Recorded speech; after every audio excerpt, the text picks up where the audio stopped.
এটা দাদা যে চায়না থেকে অর্ডার দিছি আজকে টাইম লাগছে বললা আমরা আসলে আপনাদের এই ভিডিও করে দেখাতে পারিনি তো গাইস আমাদের দেখুন দেখুন লাগছে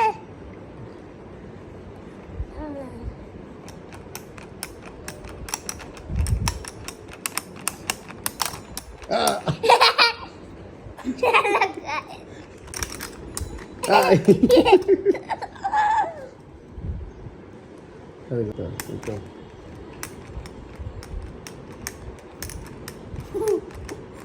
Bye.